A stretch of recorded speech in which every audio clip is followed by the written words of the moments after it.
guys! Welcome to my vlog. This is Tita Mayang. Today is June 30, 2026. Isang araw na hindi namin malilimutan bilang pamilya. Maaga pa lang ay umalis na kami ng bahay puno ng excitement at kunting kaba.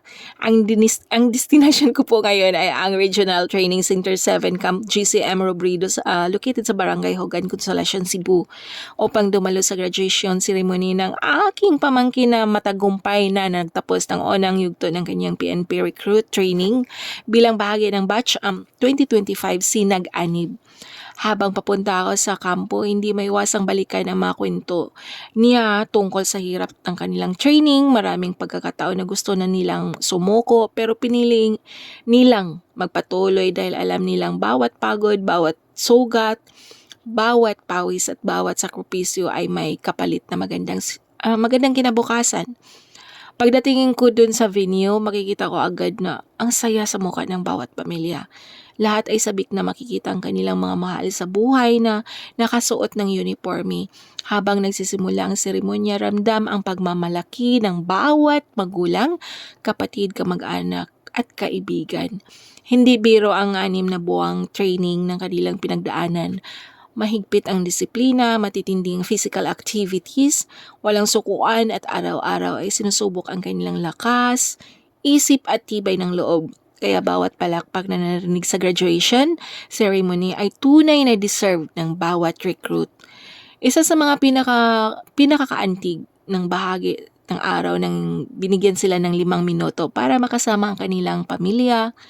5 minuto lang ang inilaan pero napakaraming emosyon na bumuho sa maikling sandaling iyon. May mga mahigpit na yakap na parang ayaw nang bumitaw.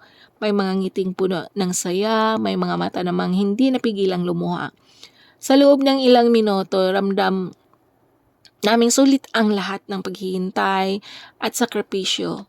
Bilang pamilya, sobrang saya naming makikita ang aming pamangkin na matagumpay na nalampasan ang unang malaking hamon sa kanyang pangarap.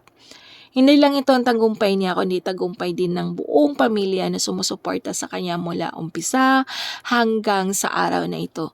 Ngunit sa pagkatapos ng graduation, hindi pa pala dito nagtatapos ang kanilang paglalakbay.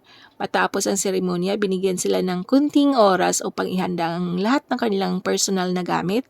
Dahil mula rito sa GC Robredo Training Camp, ililipat na sila sa panibagong training camp sa Cebu para sa sunod na yugto ng kanilang pagsasanay bago sila tuluyang may talaga sa kanilang mga magiging assignment. Habang nag-impake sila ng kanilang mga gamit, makikita sa mukha ng bawat pamilya ang halo-halong emosyon. Masaya dahil matagumpay nilang matapos ng isang malaking bahagi ng kanilang training, pero mas lungkot din dahil muli na namang maghihiwalay. Isa-isang pumila ang mga recruit sa labas ng kampo or sa loob ng kampo. Naghintay ang 10 bus na magdadala sa kanila patungo sa susunod nilang destinasyon.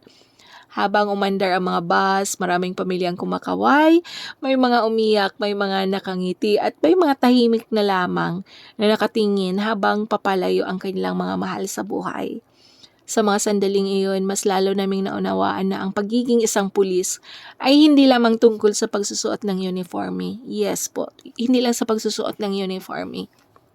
Ito ay tungkol sa dedikasyon, sakripisyo, disiplina at kahandaang unahin ang paglilingkod sa bayan kaysa sariling kaginhawaan.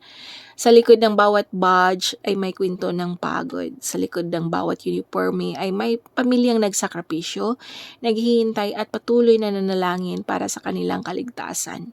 Sa aming mahal na pamangkin, si Rex, huwag ko nang banggitin yung apelyido pala.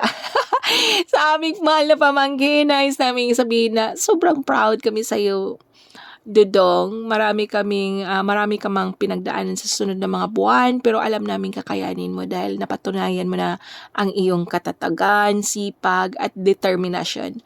Congratulations sa iyong lahat, Batch 2025 Sinag-Anib.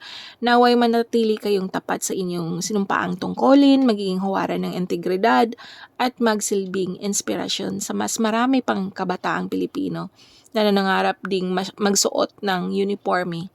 Hanggang sa muli, maraming salamat sa panonood. Huwag kalimutang i-like, i-share at i-subscribe or i-follow para sa iba pang inspiring moment at mga susunod na ating vlog. Mabuhay ang ating mga bagong PNP recruits at mabuhay ang Pilipinas. This is Tita Mayang signing off. Bye guys!